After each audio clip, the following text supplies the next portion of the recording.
सबसे पहले तो आप सभी सहायकार पत्रकार बंधुओं का इस प्रेस कॉन्फ्रेंस में हार्दिक अभिनंदन, स्वागत।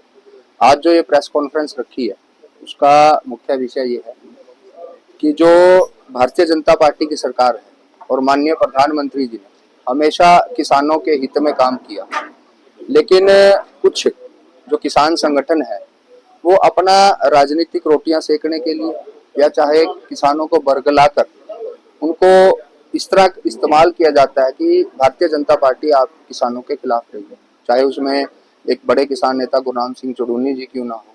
लेकिन मैं ये कहूँगा, पीछे जो माननीय प्रधानमंत्री जी ने भी एक बड़े मन से एक ही बात कही थी कि जो अगर एमएसपी पे भारतीय जनता पार्टी ने सबसे ज्यादा अगर खरीद का काम किया, तो अगर आप आंकड़े उठा के देखेंगे तो उन्होंने कहा कि किसानों के बीच में जाकर भी अगर आप पूछोगे कि जब कांग्रेस की 10 साल की सरकार रही तो उन्होंने सिर्फ 7 लाख करोड़ का जो अनाज था वो एमएसपी पे खरीदा, और भारतीय जनता पार्टी की सरकार माननीय प्रधानमंत्री श्री नरेंद्र मोदी जी की सत्ता में लगभग 21 करोड़ 70 लाख करोड़ रुपए का अनाज है जो एमएसपी पे खरीदा गया। लगभग 3 गुना ज्यादा जो अनाज है वो एमएसपी पे खरीदा गया।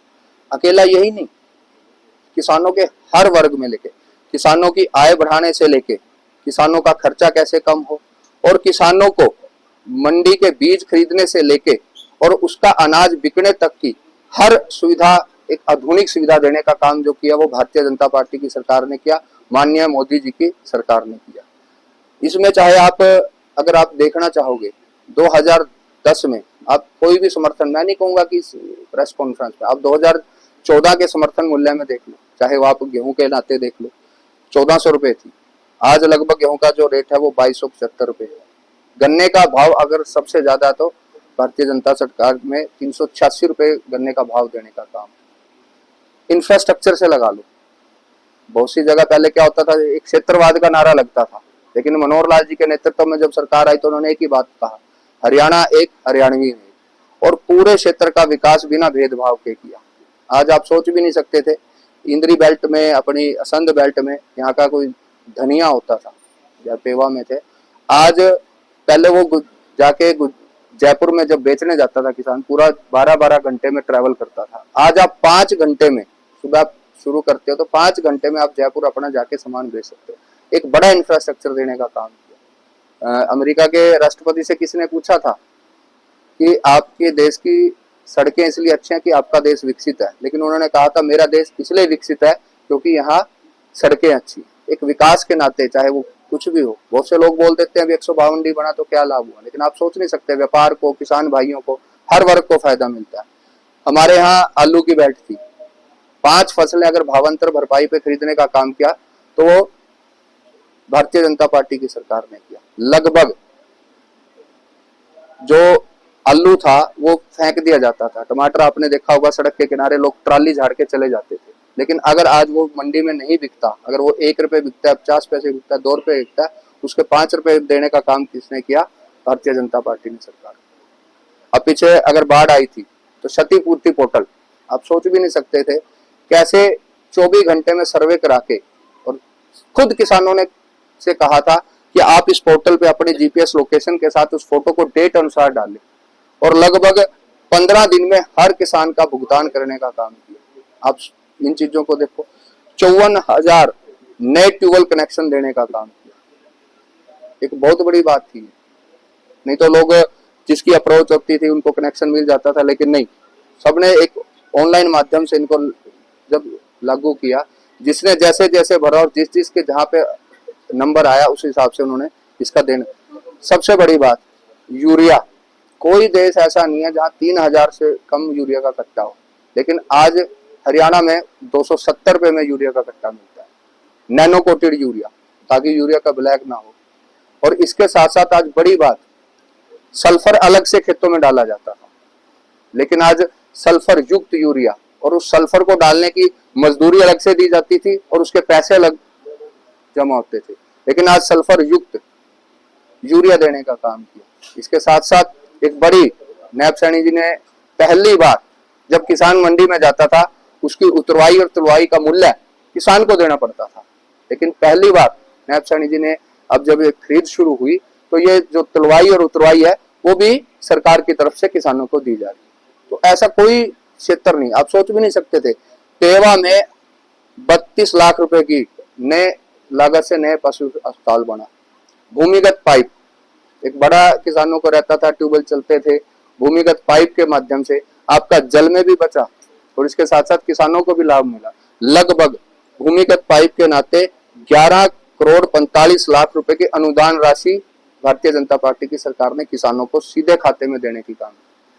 जब जनधन खाते खुल रहे थे तो एक मजाक बनाया गया था कि शायद इसमें काला धन आए, लेकिन आप सोच नहीं सकते थे वो जनधन खाते ही आज भारतीय जनता पार्टी और डायरेक्ट बेनिफिशियरी जो ट्रांसफर हुआ उसके नाते डायरेक्ट जो किसानों के खाते में पैसा गया, बीच में से नहीं तो कई बार कट लग जाया करते थे। आज जितने में फसल गई और 24 घंटे में जैसे ही आपका जे फार्म कटा 24 घंटे में, नहीं तो लंबी लंबी लाइनें लगती थी। कई बार क्या होता था, पैसे आ जाते थे और पैसे आने के बावजूद कई बार ऐसे लगता था कि नहीं अभी आपके पैसे नहीं आए, उधर किसान का ब्याज का मीटर चलता रहता था।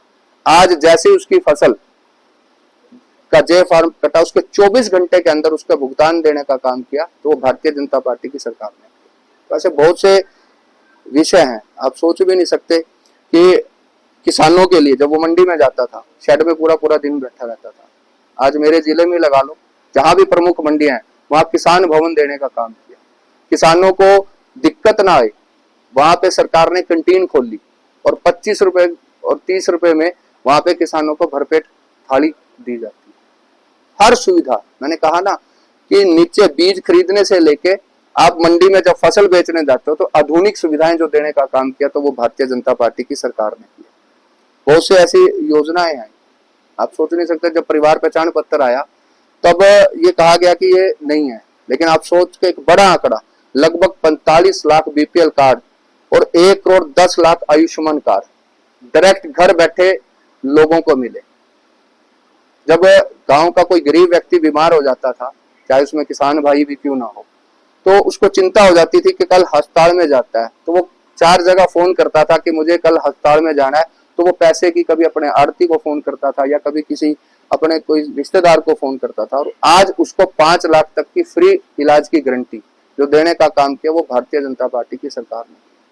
तो ऐसे बहुत से काम है भारतीय जनता पार्टी की सरकार ने किए, लेकिन इसके बावजूद भी कुछ किसान नेता हमेशा किसानों को बहकाने का काम करते हैं। तो मैं सिर्फ आपके माध्यम से इतना कहना चाहता हूं कि एक बार आप 10 साल जो कांग्रेस का सरकार रहा उसमें अपनी उन्नति देखें, और जो भारतीय जनता पार्टी के 10 साल रहे उसमें जो किसानों के लिए भारतीय जनता पार्टी ने, माननीय प्रधानमंत्री नरेंद्र मोदी जी ने जो काम किए, एक बार उनकी तुलना खुद आप एक पेज पे लिख के करेंगे तो आपको फर्क साफ पता लगेगा। तो मैं सिर्फ इतना ही निवेदन करना चाहूंगा कि जो भी अगर काम होते हैं एक बार उनको कंपैरिजन करके देना चाहिए।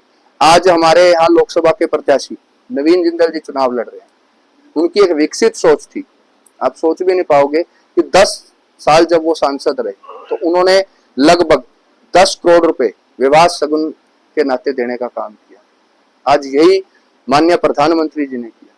उन्होंने अपने कार्यकाल में 70,000 शौचालय बनाए, और माननीय प्रधानमंत्री जी ने जब 2014 में पहली बार शपथ ली तो सबसे पहले स्वच्छता का अभियान चलाया और हर गांव में शौच मुक्त, जो खुले में शौच था, उस पर रोक लगाने का काम किया। आज एक बहू बेटियों की इज्जत, आप सोच भी नहीं सकते थे। अपने यहाँ एक विकसित है, लेकिन आप ग्रामीण क्षेत्र में जाके देखो, जब उन्हें बाहर शौच के लिए जाना पड़ता था, लेकिन आज हर घर में शौचालय बनाने का काम किया तो माननीय प्रधानमंत्री जी और भारतीय जनता पार्टी की सरकार ने।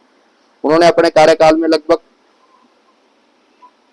1.25 लाख के करीब आंखों के ऑपरेशन कराए, और इसके साथ साथ 6,000 किसानों को जो पशुपालक थे उनको ट्रेनिंग देने का काम किया। आज बागवानी के नाते लगा लो या बहुत सी ऐसी चीजें हैं। आज शाहबाद की शुगर मिल में लगभग 99 करोड़ रुपए से एथेनॉल प्लांट लगाया गया। तो आप सोच लो कि कितने विकास के कार्य है। अगर मैं बोलने लगूं तो कम से कम 2 घंटे लगातार मैं बोल सकता हूं, लेकिन एक वो पॉइंट रखे जाते हैं प्रेस कॉन्फ्रेंस में ताकि जो सीधे सीधे कंपैरिजन की बात करें। बहुत सी चीजें ऐसे हुई तो आप सोच भी नहीं सकते। रवि जी, आपने किसानों के बारे में बताया कि परियोजनाएं जो है ये लागू हुई भी है, लेकिन चंद जी मुख्य किसानों का भी आपने जिक्र करा, उनको क्यों समझाने में कामयाब हो पाई बातें? देखो, किसी ने, बुजुर्ग ने कहा था कि समझाना बहुत मुश्किल होता है और बहकाना बड़ा आसान होता है। एक छोटी सी चिंगारी अगर आप बहकाने की लगाएंगे वो बड़ी जल्दी ट्रेवल करती है। कहते हैं ना कि बुराई थोड़ा जल्दी ट्रेवल कर जाती है और अच्छाई को ट्रेवल करने में समय लगता है। रवि जी, किसान आंदोलन के दौरान एमएसपी गारंटी का वादा सरकार ने किया था, तब आंदोलन रुका था, तो कहीं ना कहीं वो गारंटी जो थी, वादा जो था वो पूरा नहीं हुआ, इसके चलते भी किसान नाराज है। नहीं, माननीय प्रधानमंत्री ने जो भी वादे 2014 और 2019 में किए उन सबको वो उन्होंने अपने संकल्प पत्र, तभी तो कहते हैं कि मोदी जी ने जो गारंटी दी वो गारंटी पूरे करने का काम किया। ठीक है, उसमें कोई टेक्निकल चीजें थी। आज स्वामीनाथन रिपोर्ट की जो बात करते हैं, अगर उसको लागू करने का काम किया, उसके जो स्टेप थे वही स्टेप, तो जो 3 कानून आए थे वो उन्हीं के नाते तो वो स्टेप थे। लेकिन वही बात है ना कि इस देश में किसी को समझाना बड़ा मुश्किल और किसी को बहकाना बहुत आसान होता है। प्रधान जी, जैसे आपने बताया सरकार ने इतनी योजनाएं किसानों के कल्याण के लिए की है, बावजूद इसके किसान ही सबसे ज्यादा नाराज है, क्योंकि किसान की कोई जाति नहीं होती, हर जाति में किसान वर्ग है। और चुनाव के दौरान जब जिस दिन गेहूं मंडी में आके बिक गई, उठाई गई सारी, उसके बावजूद किसान बीज लेने के लिए लाइनों में लगा हुआ था सभी विधानसभा केंद्रों में। वो नज़ारा अखबारों में भी छपा, हर मीडिया ने दिखाया। अगर उसको मैनेज किया जाता तो किसान की परेशानी कम हो सकती थी, लेकिन किसी ने उस तरफ ध्यान नहीं दिया। अब मैं यहाँ तीनों जो लोग बैठे हैं, शायद सलेश जी को छोड़ के चारों में, तीनों किसान परिवार से हैं। मैं भी एक किसान परिवार से हूँ। ठीक है, एक नाते से हम शहर से बाहर आ गए, लेकिन ऐसा नहीं है। अब हम तो नाराज नहीं, और बहुत से किसान, मैं अब डोर टू डोर कर रहा हूँ, जब गांव में जाते हैं। कल एक बुजुर्ग महिला ने मेरे सिर पे हाथ रखते हुए कहा, बेटा चिंता मत कर, आज पूरा बुजुर्ग अगर बचा हुआ तो मोदी जी ने बचाया। ऐसे बहुत से किसान मुझे मिलते हैं। देखो, गांव में जब हम डोर टू डोर करते हैं, मुझे ऐसा कुछ नहीं है। हाँ, अब मैं एक बात बताता हूँ। अब मैंने कोई व्यवस्था की और एकदम सभी लोग उस बीज को लेने पहुंचे। वो बीज पहले कभी लगाया नहीं किसी ने। एक मैंने कहा ना कि आज एक व्हाट्सएप ग्रुपों में या जिसकी भी चर्चा जो चल जाती है, वो चर्चा बड़े एकदम भयंकर रूप से फैल जाती है। तो किसी ने कहा, हो सकता है इस बीज के आगे बढ़ता हूं, किसी ने कहा कि ये बीज सबसे ज्यादा उत्पाद देगा। एक लंबी लाइन लग गई। ये बीज ये नहीं है कि ये नया बीज था, लेकिन इसकी डिमांड एकदम, हर व्यक्ति इस बीज को लगाने के लिए पहुंच गया। जब ये तो सप्लाई का नियम है, तो पीछे से इतनी किसी ने सोचा भी नहीं होगा कि पीछे से इतनी डिमांड आ जाएगी। अब मान लो मैं कोई चीज मंडी में रखता हूँ, मुझे पता होगा इसकी खपत इतनी है, उस हिसाब से, चाहे आप कोई छोटा सा व्यापार लगा लो, मान लो एक कोई समोसे बनाने वाला है, उसको पता है आपके डेली के 50 समोसे बिकते हैं, तो वो उस एवरेज से आपको बनाएगा। और एक दिन आपको 200 समोसे मांगने आ जाए तो लाइन तो उस समोसे वाले को भी लग जाएगी। रवि जी, किसानों की बात कर रहे हैं, व्यवस्थागत कमी रह जाती है।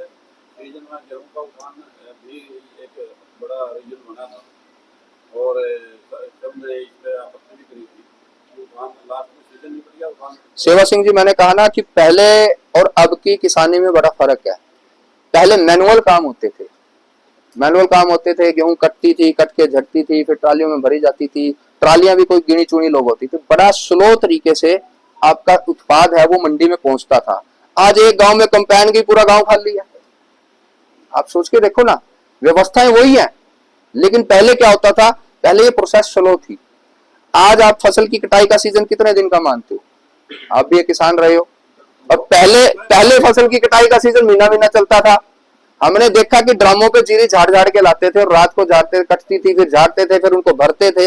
लेकिन आज तो कंपेन खेत में गई, और मैं कह रहा हूँ 2-3 कंपेन ने पूरे गांव को करके, और साथ 2-2, 3-3 ट्राली जोड़ी और मंडी में, तो व्यवस्थाएं एकदम आ जाती हैं। और उसको सरकार कोई सरकार नहीं चाहती कि ऐसी व्यवस्था है। राजनेता तो ठीक है, योगी जी आ रहे हैं, जेपी नड्डा जी आ रहे हैं, और बड़े नेता आ रहे हैं, ये अपना बागेश्वर में धाम को बिगाड़े नहीं, मैं बार बार एक ही बात कहता हूं कि राजनीति को धर्म से मत जोड़ो। अब बागेश्वर धाम जी सिरसा भी जा रहे हैं।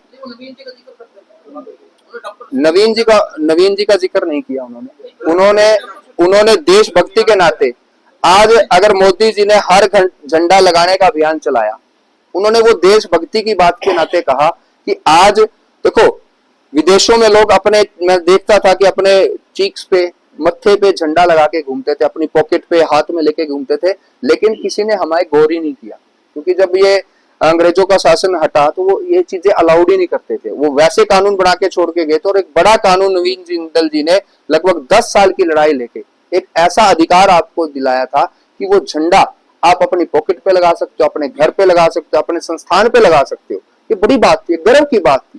तो बागेश्वर धाम जी ने उस गर्व की बात, देखो समाज के लिए, देश के लिए, पॉलिटिक्स अलग है, एक समाज के लिए, एक देश के लिए अगर कोई काम करना चाहता है तो उसका बखान भी करना चाहिए। भाई आप पत्रकार हो और इसके साथ साथ आप कोई ऐसी समाज सेवी संस्था या कोई ऐसी चीज चला रहे हो, मैं भी आपके गीत गाऊंगा। वो इसलिए नहीं कि आप मेरे लिए अच्छा लिखते हो, वो इसलिए कि आप अच्छा काम कर रहे हो समाज के लिए। रवि जी, हरियाणा की राजनीति में बहुत से किसान नेता हैं। गुरनाम चटूनी अभय सिंह चौटाला के साथ चल रहे हैं। क्या भाजपा के पास ऐसा कोई किसान नेता नहीं है जो किसानों की बात, किसानों को समझा सके कि भाजपा सरकार ने बहुत अच्छे काम किए और आपको भाजपा का सहयोग करना चाहिए? ये 3 किसान नेता बैठे हैं, ये दोनों चुप बैठे हैं ना। ये तो प्रेस कॉन्फ्रेंस मेरी है। पोषण रोजगार के ऊपर बात आती है। मुख्यमंत्री हरियाणा के मनोहर लाल खट्टर जी ने वादा किया था कि 1,80,000 रुपए जिसकी इनकम है उनको तुरंत प्रभाव से ही एक रोजगार के माध्यम से एक नौकरी मिलेगी। आज तक वो प्रक्रिया पूरी। भाई मैं फिर वही बात कहूंगा, हरियाणा में कांग्रेस की सरकार 9 साल 6 महीने रही और तब अगर आप आंकड़ा उठा के देखोगे लगभग 37,000 के करीब उन्होंने पक्की नौकरी देने का एडवर्टाइजमेंट बहुत की थी, लेकिन उन एडवर्टाइजमेंट में आप 1,04,000 जो युवा हैं वो नौकरी, पक्की नौकरी लगने का काम किया। इसके साथ साथ उन्होंने जो सक्षम योजना चलाई उसमें उन्होंने 100 घंटे काम के बदले लगभग 1,76,000 युवाओं को 9,000 रुपए देने का काम किया। 57,000 बच्चे ITI करके उनको प्रशिक्षण देने के बाद उनको रोजगार देने का काम किया। तो वो भारतीय जनता पार्टी के लगभग पूरे हरियाणा में 4,88,956 ऐसे युवाओं को जिनको लगातार रोजगार देने का काम भारतीय जनता पार्टी की। यही आंकड़ा एक बार मैं यही पत्रकार बंधुओं से कहता हूं कि जैसे हम लिखते थे ना कि कोई चीजों में कंपैरिजन करता था, 2014 और 2024 लिख के अगर आप कंपैरिजन करोगे तो बड़ा फर्क हर वर्ग में। आप सोच नहीं सकते कि गांव का चौकीदार 2014 में क्या रुपए ले रहा था। अब बुढ़ापा पेंशन चौटाला सरकार 500 रुपए पे छोड़ के गई थी, 9 साल 6 महीने में कांग्रेस की सरकार ने सिर्फ 500 रुपए बढ़ाने का काम किया। लेकिन आप सोच के देखो, भारतीय जनता पार्टी की सरकार ने अभी 10 साल भी नहीं हुए तो 2,000 रुपए बुढ़ापा पेंशन बढ़ाने का काम किया। कोई ऐसा वर्ग नहीं है। चुनाव होने वाले हैं तो क्या स्थिति रहने वाली है? देखो मैं अब कई बार लोग कह देते हैं 400 पार का नारा भारतीय जनता पार्टी ने नहीं दिया था।